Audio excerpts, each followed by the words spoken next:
네, 교회 소식을 몇 가지 알려드리도록 하겠습니다. 주보를 참조해 주시면 감사하겠습니다. 혹시 지금 마이크가 나오나요? 나오나요? 네. 교회 소식 주보 참조해 주시면 감사하겠고요. 특별한 소식은 우리 20년 근속회 신청 받고 있습니다. 마지막 주일까지 신청해 주시면 준비해서 우리 창립주일 때 함께 축하하고 또 격려하는 시간 그렇게 갖도록 하겠습니다.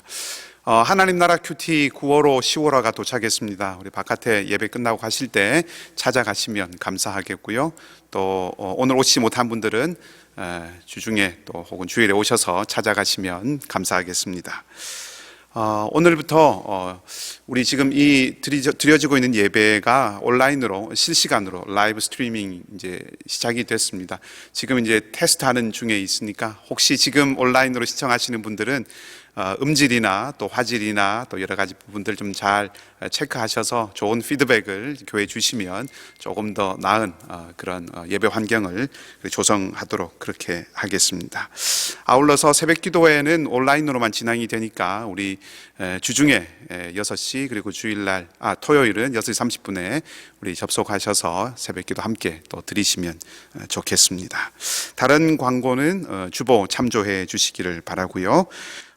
오늘 우리에게 주신 하나님 말씀은 구약 성경 창세기 15장 1절에서 21절까지의 말씀입니다.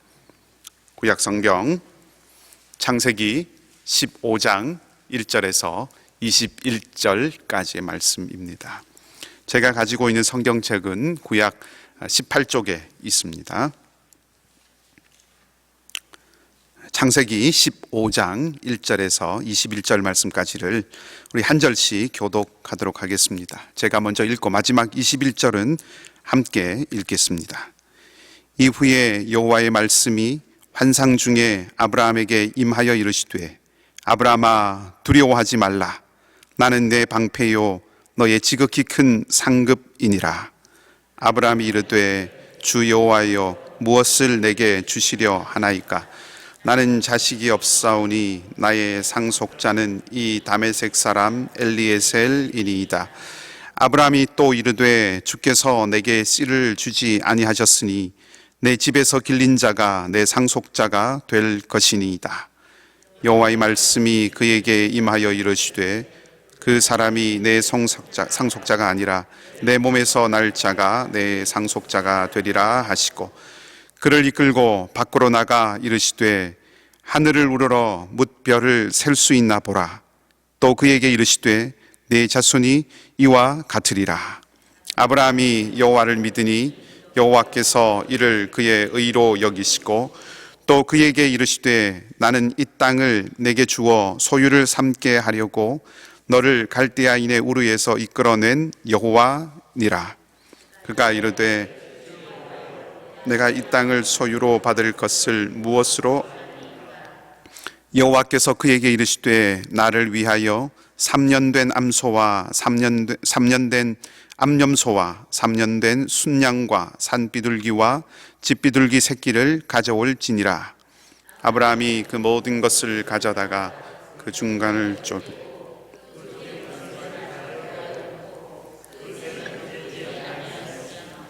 솔개가 그 사체 위에 내릴 때에는 아브라함이 쫓았더라.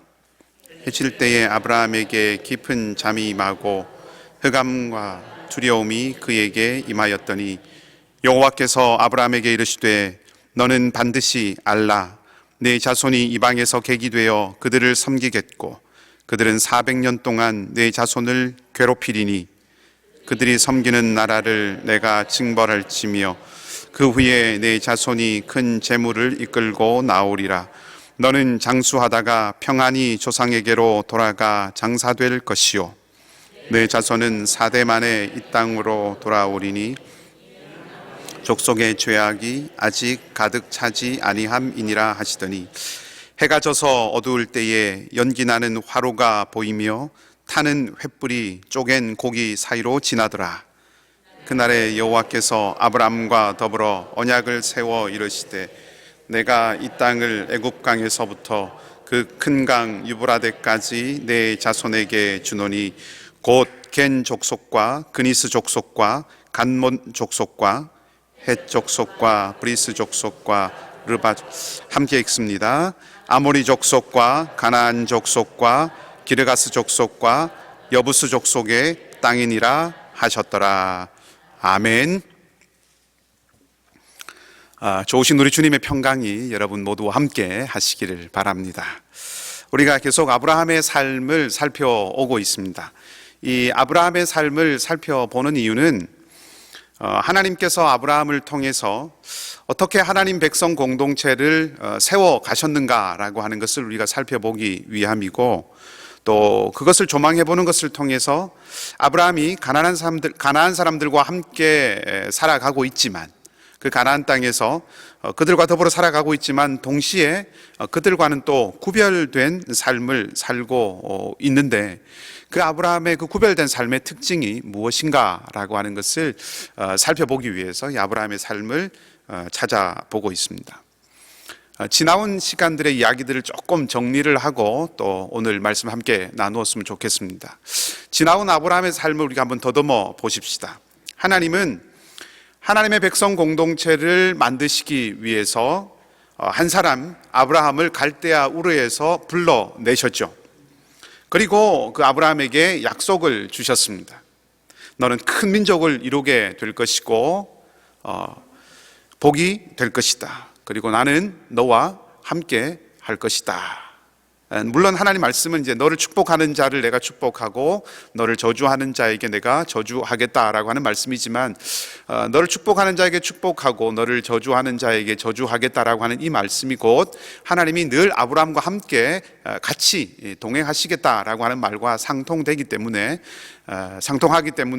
아브라함에게 하나님께서 내가 너와 함께 하겠다라고 말씀하셨다고 제가 말씀을 드립니다. 아무튼 하나님의 약속이 아브라함에게 주어졌고, 아브라함은 그 약속을 늘 잊지 않고 기억하고 살아가야 했습니다. 그런데 우리가 아는 것처럼 아브라함이 그렇지 못했지요. 가나안의 기근이 닥쳤습니다. 어려움이 다가오고 큰 고난 가운데 이 아브라함이 들어가게 된 것이죠. 그 땅에 본래부터 살고 있었던 사람들, 그 땅에 토백이로 살고 있었던 사람들은 좀 어려움이 있고, 또 고난이 닥치더라도 또 친지도 있고 또 가까이 지내는 사람들도 있기 때문에 그렇게 고난들을 겪어내는데, 상대적으로 새롭게 그곳에 정착한 이민자와 같은 삶을 살아가는 아브라함에 비해서는 조금 더 그 고난을 이겨내기가 쉬웠을 것입니다만은, 아브라함은 새로운 곳에 낯선 땅에 정착하게 된 마치 우리 같은 이민자의 삶을 살았기 때문에 그 어려움 앞에서 의지하거나 혹은 힘을 합치거나 또 혹은 아브라함을 도와줄 그런 사람들이 많지 않았을 것 같습니다. 그래서 그는 두려워진 마음에 양식이 있는 애굽으로 내려가기로 결정을 한 것이죠. 그리고 그 애굽 땅에서 아브라함은 우리가 아는 바대로 자기 아내인 사레를 누이라고 속이게 되고 그렇게 말하게 되고, 그 결과 바로가 사라를 데리고 갑니다.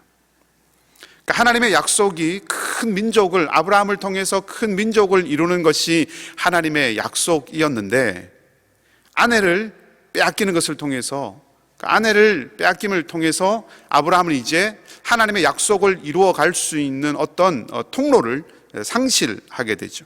하나님의 약속이, 아브라함의 이 결정 때문에 하나님의 약속이 지켜지지 못하고 깨트려질 위기에 빠지게 되었다라고 하는 거죠. 하나님은 아브라함에게 약속을 주셨는데, 아브라함은 자기에게 닥친 그 고난과 어려움 때문에 하나님의 약속을 버리게 되고 하나님을 놓치게 되는 것입니다. 그리고 그렇게 하나님을 놓치고 언약을 잊어버린 그 결과가 뭐냐 하면, 자기 목숨을 위해서 자기와 가장 가까운 사람마저 희생시키는 그런 결정을 하는 데까지 가게 되었다 하는 거죠. 그런데 그때 하나님께서 어떻게 하셨습니까? 그의 그런 잘못에도 불구하고 하나님은 아브라함을 지키셨습니다.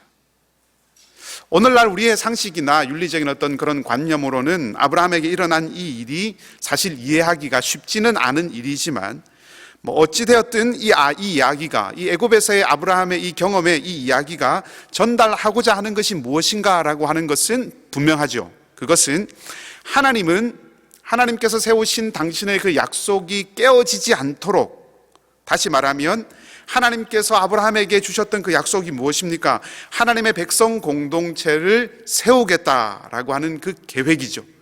그러니까 하나님께서 당신의 백성 공동체를 세우겠다 하는 그 하나님의 계획이 무너지지 않도록 하나님은 그 약속을 계속해서 지켜가신다라고 하는 것을 우리가 그 아브라함의 애굽에서의 이야기를 통해서 알 수 있습니다. 바꿔 말하면 하나님은 어떤 상황에도 불구하고 당신의 신실하심, 특별히 당신의 그 약속, 하나님이 정하신 그 언약에 신실하신 분이시다라고 하는 것을 아브라함의 이야기를 통해서 알게 되는 것이죠. 그러니까 아브라함은 애굽 땅에서 바로 그런 하나님을 경험하게 됩니다. 자신은 하나님의 약속에 신실하지 못했지만, 자신은 하나님의 약속을 위기 가운데 빠뜨리는 그런 어리석은 선택을 했지만, 하나님은 그런 아브라함을 향하여서 당신의 신실하심을 계속해서 지켜가셨다 하는 것입니다. 그 하나님을 아브라함이 애굽에서 경험합니다. 그렇게 하나님이 당신을 아브라함에게 경험하신 목적이 약속에 충성스러우신 그 하나님을 보여주시는 것을 통해서 하나님은 아브라함이 어떤 상황에서도 나는 하나님의 백성이다 라고 하는 그 의식을 잃지 않도록 용기를 품게 하셨다 하는 것이 첫날에 말씀드렸던 내용입니다. 그러니까 아브라함의 마음속에 어떠한 경우에도 아무리 어렵고 힘든 상황이라고 해도, 혹은 내가 연약하고 또 치명적인 실수를 범할 때라고 할지라도 하나님은 당신의 약속을 결코 깨트리지 않으시는 분이시로구나. 그렇다면 나도 어떤 상황 앞에서도 어떤 두려워할 만한 일들이 일어난다고 할지라도 그 두려움에 넘어지지 않고 용기를 내야겠다라고 하는 것이 애굽에서 올라오는 이 아브라함의 마음 속에 다짐이 아니었을까 하는 생각을 해봅니다. 아마도 아브라함은 그런 마음을 품고 가나안으로 다시 돌아왔을 겁니다. 그래서 가나안에 돌아온 아브라함이 다시 하나님 앞에 단을 쌓게 되는 거죠. 하나님 앞에 다시 단을 쌓고 그의 마음이, 첫 마음이 다시 회복됩니다. 하나님 안에서 아브라함은 다시 시작하게 된 것이죠. 의지할 분은 하나님이시다. 하나님이 당신의 약속을 이루실 것이다. 그 마음을 이제 아브라함은 품게 되었다 하는 말씀입니다. 그래서 그 마음을 가지고 롯이 또 자기가 가진 그 소유가 많아짐으로 인해서 함께 그 땅에 거할 수 없는 지경에 이르게 되자 둘 사이의 평화를 위해서 자신의 권위를, 자신의 기득권을 아브라함은 내려놓고 롯으로 하여금 먼저 거할 땅을 선택하도록 배려했습니다. 그러니까 남에게 상처 주지 못하는 여린 마음이 있었기 때문에, 혹은 다투기 싫어하는 그러한 성향이 아브라함에게 있었기 때문에 롯에게 양보한 것이 아니라 하나님께서 자기 삶의 성공과 실패를 결정하시는 분이다라고 하는 것을 애굽에서의 경험을 통해서 확인했기 때문에 자기의 삶의 축복과 저주라고 하는 것은 어떤 땅을 선택하느냐라는 것을 통해서 결정되는 것이 아니라 하나님을 통해서 결정된다라고 하는 것을 아브라함이 알았기 때문에 다른 사람을 먼저 배려할 줄 아는 사람으로 아브라함이 세워졌다 하는 것입니다. 그렇게 롯이 아브라함을 떠난 이후에 그 땅에 전쟁이 일어났습니다.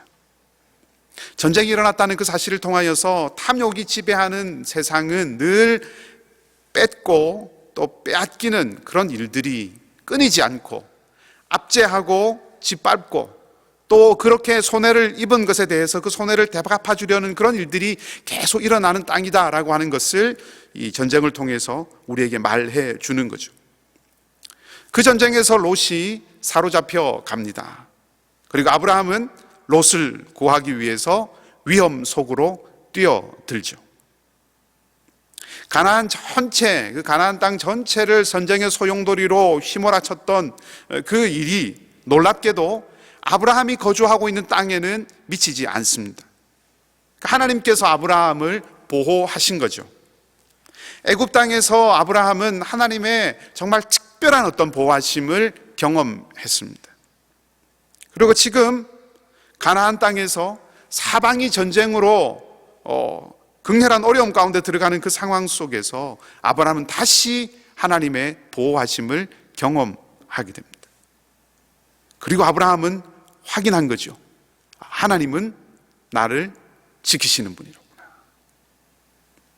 이것은 감사의 제목이기도 하지만 아브라함은 그 감사에 머무르지 않고 한 걸음 더 앞으로 나아가서 책임을 감당하는 그런 사람이 되었다고 말씀을 드렸습니다.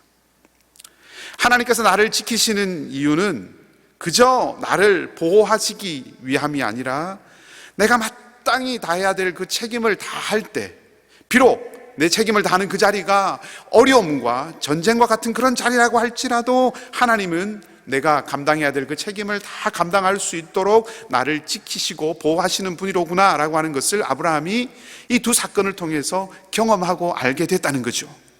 그렇기 때문에 나를 어디든 언제고 항상 보호하시는 그 하나님이 계시기 때문에 나는 마땅히 내게 주어진 책임을 감당할 수 있다라고 마음속에 결정하게 된 거죠. 그래서 그 하나님의 보호하심에 대한 신뢰를 통해서 아브라함은 용기의 사람, 배려의 사람, 그리고 책임을 다하는 사람이 되어졌다 하는 것입니다. 그렇게 롯을 구해와서 다시 그 롯의 모든 것을 회복시켜준 그 아브라함에게 오늘 본문에 하나님께서 나타나셨습니다. 1절 말씀에 이 일 후에라고 기록이 되어 있는데 이 말은 롯을 구해낸 그 전쟁 이후에 라고 하는 말입니다. 하나님은 나타나셔서 아브라함에게 이렇게 말씀하시죠. 나는 너의 방패요 너의 상급이다.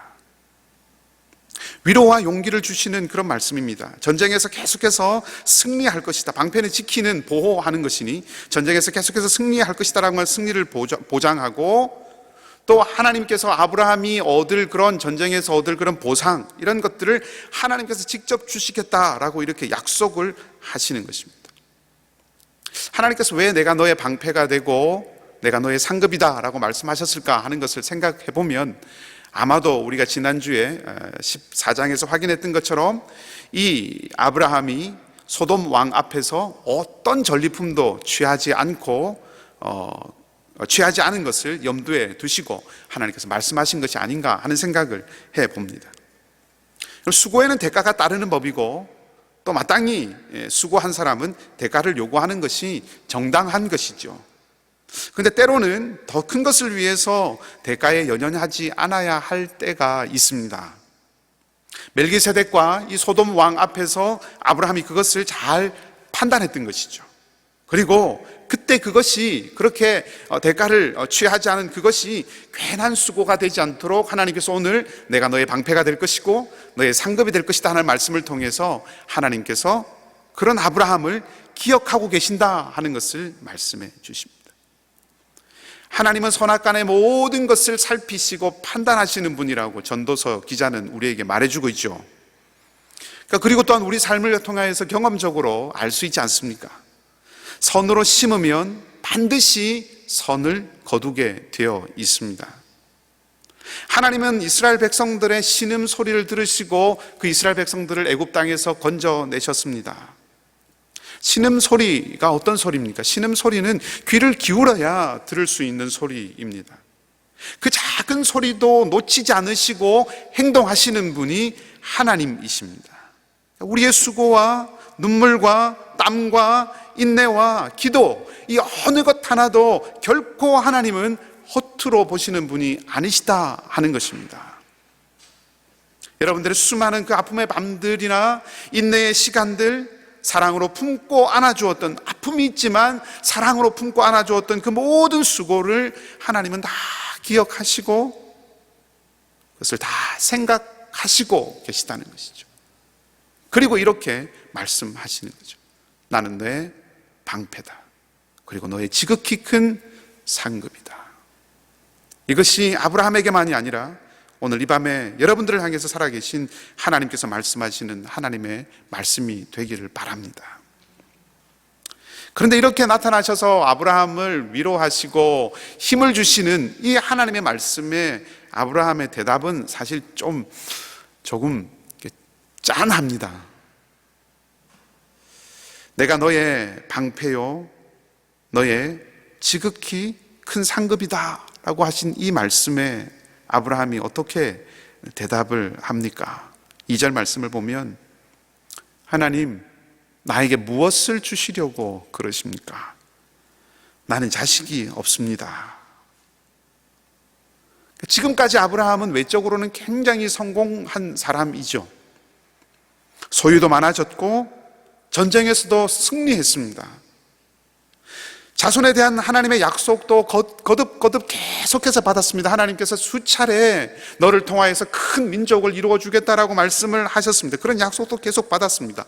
그럼에도 불구하고 이 아브라함에게는 뒤를 이을 후사가 여전히 없었다는 거죠. 굉장히 모순적입니다. 이렇게 한번 말씀드릴 수 있을 것 같습니다. 약속을 받은 이 아브라함이 약속을 믿고 희망을 품고 살아왔지만, 또 살아가지만 여전히 희망이 희망으로만 남아있고 후사가 없다고 하는 고통스러운 현실이 여전히 아브라함과 함께하고 있다는 거죠. 희망을 붙들고 약속을 붙들고 희망 가운데 소망 가운데 살아가지만 여전히 고통스러운 현실과 함께 더불어 살아가고 있는 삶이 아브라함의 삶이다 하는 것입니다. 어떤 면에서 이것은 신앙인인 우리가 직면하는 큰 문제이죠. 때로 우리에게 주신 하나님의 약속이 의심이 생겨날 지경까지 이르도록 지연되고 이루어지지 않을 때가 있다는 것입니다. 하나님께서 마음에 확신을 주시고 하나님께서 마음에 분명한 약속을 말씀을 통해서 주셨는데도 불구하고 우리의 삶에는 변화가 없고 그 약속이 성취되고 이루어질 기미가 도무지 보이지 않는다는 거죠. 하나님의 약속과 희망을 품고 있지만 여전히 우리를 위협하고 우리를 넘어지게 하려고 하는 것들과 함께 살아가는 삶 속에 있다 하는 것입니다. 그 안에서 우리는 질문할 수 있습니다. 하나님의 약속과 현실이 계속해서 어긋날 때, 하나님의 약속이 있고 그 현실이 하나님의 약속을 성취하는 현실이 되지 못해서 약속과 현실이 따로 움직이는 그런 약속과 현실이 어긋나는 그때에도 여전히 우리는 하나님의 약속을 붙들고 살아가야 하는 것인가 하는 그런 질문을 해볼 수 있다는 것입니다. 아브라함을 한번 보십시다. 오늘 아브라함도 방금 말씀드렸던 것처럼 그런 현실 가운데 살았습니다. 그리고 그런 현실과 씨름하며 살았습니다. 하나님께서 아브라함에게 나타나셔서 나는 너의 방패가 되고 너의 지극히 큰 상급이라고 했을 때 아브라함의 대답은 네 하나님, 그런데 저는 아직 후사가 없습니다. 그리고 내 상속자는 이 다메섹 사람 엘리에셀입니다. 아브라함의 이 대답 속에서 우리는 아브라함의 고뇌를 엿볼 수 있습니다. 큰 민족을 약속했던 그 하나님의 약속은 늘 아브라함의 생각과 마음 속에 분명히 희망으로 살아 있었을 것입니다. 하나님께서 너로 큰 민족을 이루겠다 하신 그 말씀을 아브라함은 늘 붙들고 살아갔을 것입니다. 그러나 현실은 그 희망이 점점점 말라가는 그런 자리가 되어버렸습니다. 의심이 생겨날 수 있습니다. 하나님의 약속이 정말로 이루어질 것인가? 라고 하는 그런 의구심이 계속해서 자라났겠죠. 그러면서도 동시에 또 다른 애굽에서의 경험이나 전쟁에서의 승리나 이런 몇몇의 사건을 통해서 또 문득 하나님은 믿을 만한 분이지, 하나님은 신뢰할 만한 분이야 라고 하는 그런 마음도 생겼을 것입니다. 무슨 뜻입니까? 한마디로 하나님에 대한 마음이 엎치락뒤치락 한다는 거예요. 때로는 신뢰하고 때로는 의심한다는 거예요. 아브라함의 삶이 믿음과 의심 사이에 왔다 갔다 하는 그런 모습이라고 하는 거죠. 생각했겠지요. 하나님은 믿을 만한 분이신데 허투루 민족을 이루겠다고 말씀하실 그런 분이 아니신데, 근데 어째서 나에게 아들을 아직까지 주지 않으시는 것일까? 그런 생각을 분명히 아브라함은 했을 겁니다. 도대체 어떤 방법으로 하나님은 그 민족을 이루는 그 일을 행하실까? 아브라함은 계속 고민을 했을 것입니다. 그러다가 혹시 저 충성스러운, 저 충직한 종 엘리에셀을 통해서 하나님께서 그렇게 일을 행하실 것은 아니실까라고 하는 생각을 하게 되죠.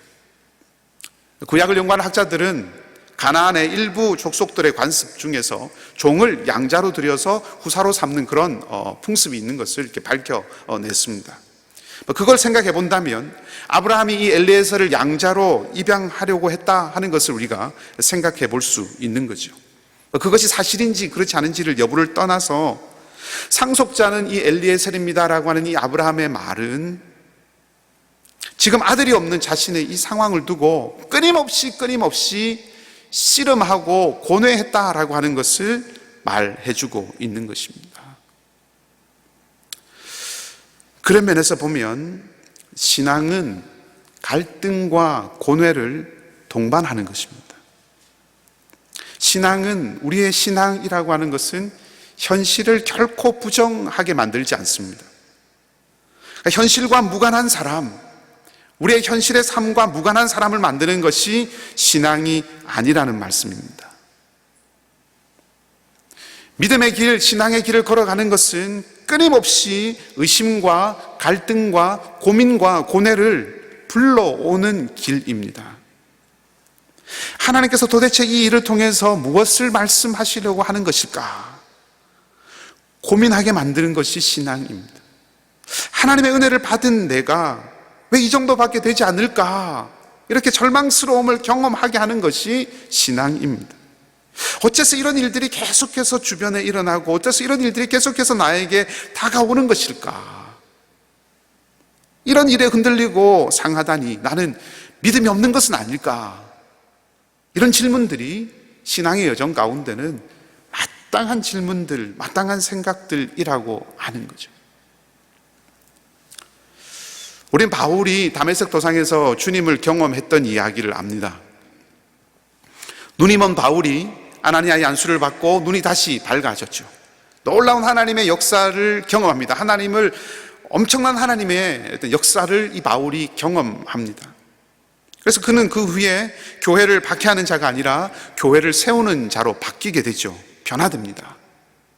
근데 이 바울이 갈라디아서를 보면 아라비아에 있었다라고 하는 것을 쓰고 있습니다.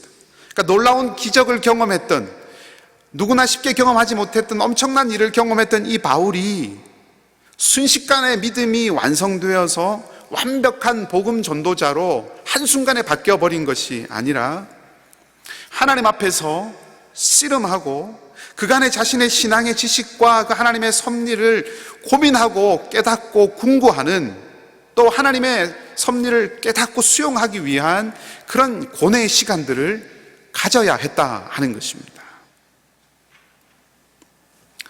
진주 조개는 모래알을 자신의 몸에 품어야 하죠.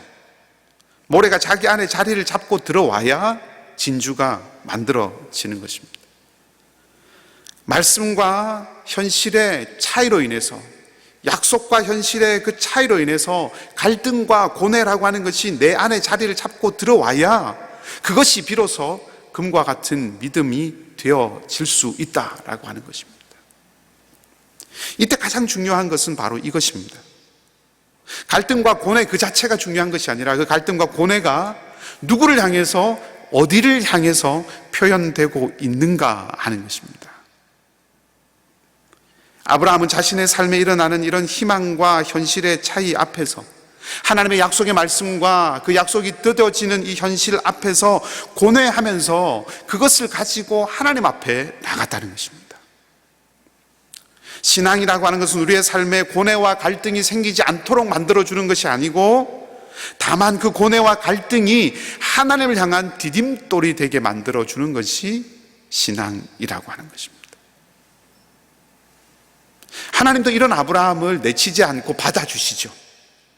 4절 말씀에 보면 하나님께서 아브라함의 말에 엘리에셀은 상속자가 아니다 하고 답해 주십니다. 하나님의 약속을 붙들지 못하고 흔들린다고 하나님은 아브라함을 야단치지 않습니다. 내치지 않습니다.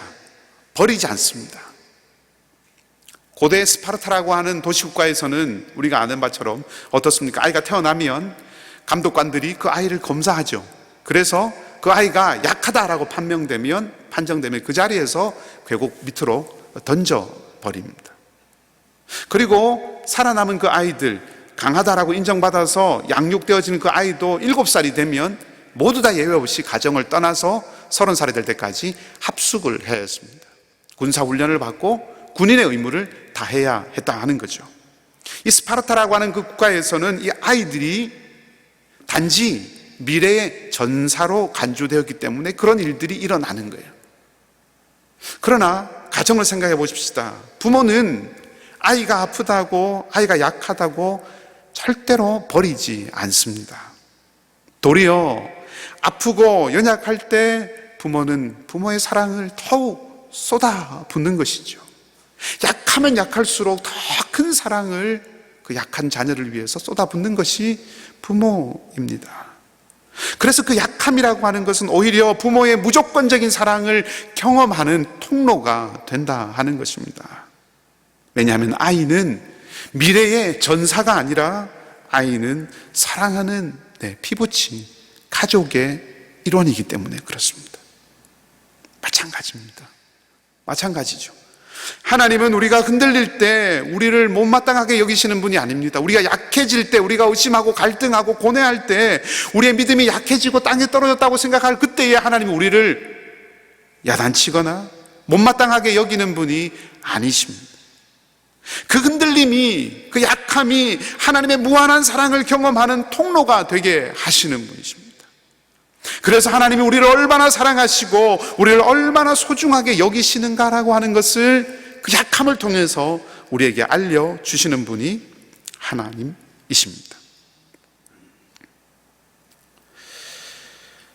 그렇기 때문에 우리는 그 약함을 가지고 하나님 앞에 나아갈 수 있는 것입니다.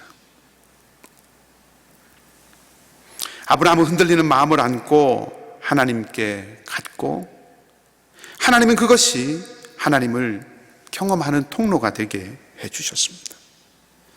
후사가 없어서 아쉬워하는, 탄식하는 아브라함을 하나님은 밖으로 데리고 나가셨습니다. 장막 밖으로. 장막 안에 있던 아브라함은 고뇌와 갈등 가운데 있었습니다. 어떤 의미에서 장막 안은 고뇌와 갈등의 자리였습니다. 마치 장막 안에 있듯이 아브라함은 자신을 흔들리게 하는 그 문제 안에 머물렀는데 하나님은 아브라함을 밖으로 데리고 나가십니다. 문제는 많은 경우에 그 문제 안에서 해결되기보다는 그것으로부터 떨어져 나와서 조망할 때 해결되는 경우가 많이 있죠. 그것처럼 희망과 차이가 있는 이 현실을 받아들이되 그것을 가지고 하나님 앞으로 나아갈 때 이제 하나님께서 아브라함에게 일하시기 시작하셨다는 겁니다. 밖으로 아브라함을 이끌어내신 하나님께서 무엇을 하셨습니까? 5절 말씀을 보면 하늘의 별들을 아브라함에게 보여주십니다. 그리고 아브라함에게 말씀하시죠. 네 자손이 이와 같이 되리라. 여러분, 쏟아지는 한여름밤에 별들을, 밤하늘의 별들을 보신 적이 있으십니까? 계속 쳐다보고 있으면 그 별이 점점 숫자가 많아지죠. 감탄을 넘어서 그 모습 밑에서 경이로움을 느끼게 됩니다. 지금 아브라함이 뭇별, 하늘에 있는 그 별들을 보는 이 감정은, 이 경험은 어떤 눈에 보이는 징조가 아니죠. 하나님께서 아브라함을 밖으로 데려 나오셔서 하늘을 보라고 하셔서 어떤 아브라함 마음속에 마음의 심경의 변화가 혹은 몸이 가벼워지고 젊어지는 같은 어떤 그런 느낌을, 그 생기가 도는 것을 느끼는 것이 아니었습니다.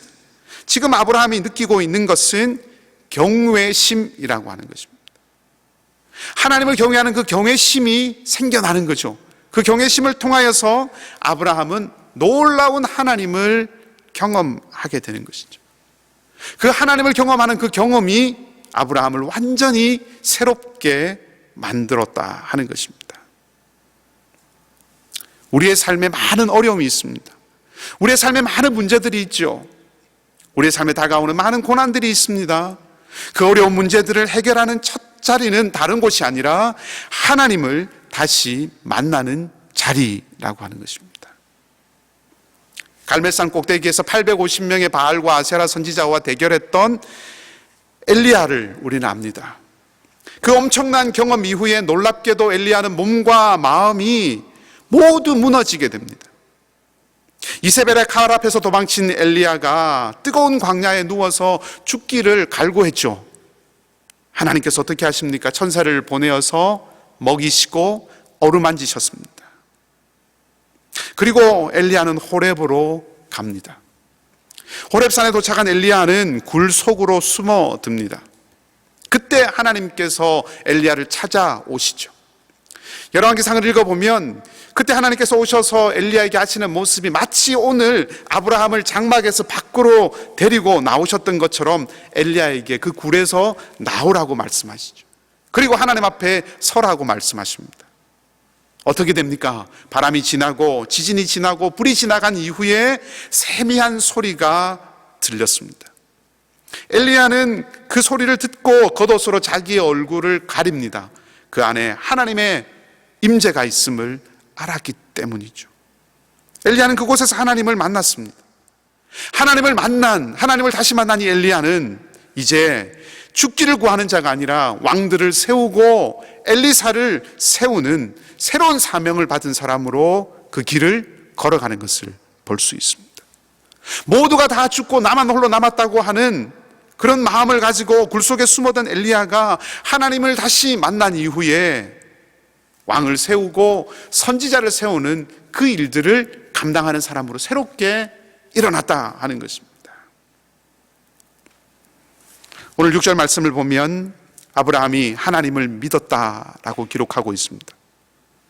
후손이 없어서 약속을 의심하던 그 아브라함의 상황이나 아브라함의 형편은 지금 변한 것이 아무것도 없습니다. 지금 하나님을 경험하였다고 해서 갑자기 없던 아들이 태어난 것이 아니죠. 그러나 하나님을 경험하는 것을 통해서, 아니 하나님이 당신을 아브라함에게 보여주시는 이것을 통해서 아브라함은 이제 바랄 수 없는 중에도 바랄 수 있는 믿음의 사람으로 더욱 단단해졌다 하는 것입니다. 하나님은 아브라함에게 당신을 보여주심으로 아브라함의 믿음을 다시 회복시키셨다는 거죠. 그리고 하나님은 이 아브라함의 믿음을 의로 여기시고 바로 그 믿음 위에 하나님의 약속을 세우시고 이 믿음을 통해서 하나님의 약속을 이루어 가셨다 하는 것입니다.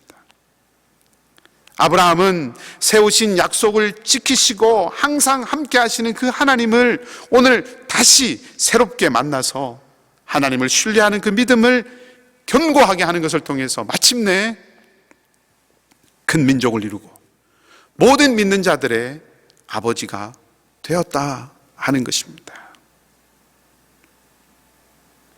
설교 중간에 제가 질문을 하나 드렸습니다. 하나님과의 약속과 내가 살아가는 현실이 계속해서 어긋나고 있을 때 그래도 나는 약속을 붙들어야 하는가? 답은 이것입니다. 네, 그렇습니다. 하나님의 약속은 어떠한 순간에도 붙들어야 합니다. 왜냐하면 하나님의 약속은 반드시 이루어지기 때문입니다. 믿음으로 하나님께 나아가기만 하면 하나님은 반드시 당신의 역사를 보여주신다 하는 것입니다. 하나님은 아브라함의 약함을 물리치지 않으셨습니다. 하나님은 우리의 약함을 물리치시는 분이 아니십니다. 하나님은 우리가 약할 때 우리의 약함이 하나님의 강함을 경험하게 되는 통로가 되게 하시는 분이십니다. 우리가 믿음으로 하나님 앞에 우리의 약함을 가지고 나아가면 약한 아이에게 전부를 내어주는 그 부모와 같이 하나님은 우리에게 자신을 주시는 그런 분이십니다. 그리고 우리의 믿음을 새롭게 세우십니다. 그리고 그 믿음 위에 하나님의 약속을 견고하게 이루어 가시는 분이십니다. 아브라함에게 믿음을 회복시키시고 아브라함의 그 믿음 위에 하나님의 약속을 이루셨던 그 하나님이 오늘 저와 여러분, 우리의 하나님임을 우리가 고백합니다.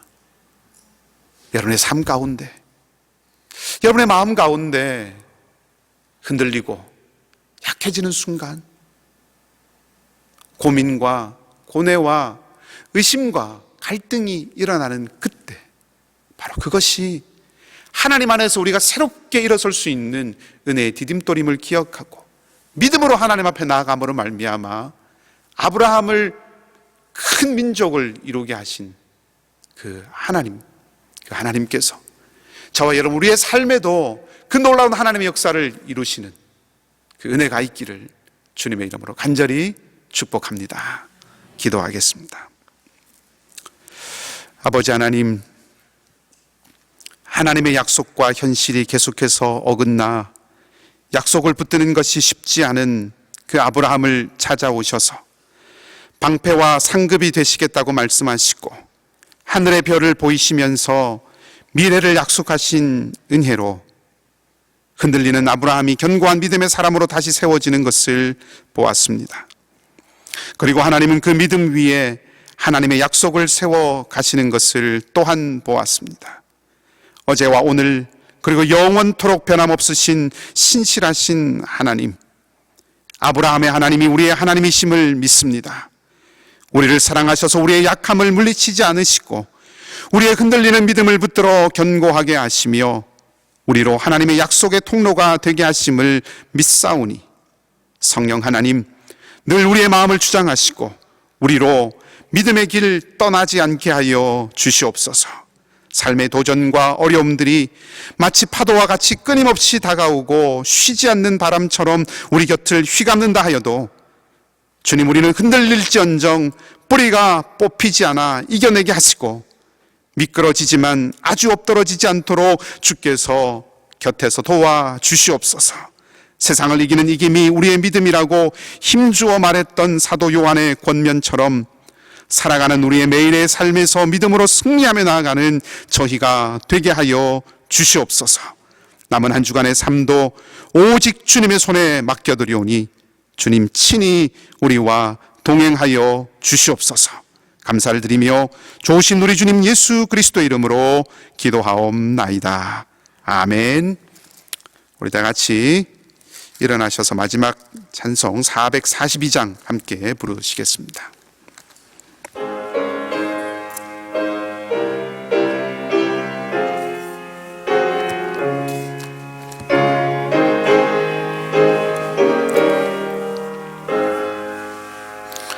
저 장미꽃 위에 있을 아직 맺혀 있는 그때에 귀에 은은히 소리 들리니 주음 성분 명하다. 주님 나와 동행하면서 나와 동행을 하면서 나를 친구 삼으셨네. 우리 서로 받은 그 기쁨은 알 사람이 없도다. 밤 깊도록 동산 안에 주와 함께 있으려 하나. 괴로운 세상에 할 일 많아서 날 가라 명하신다.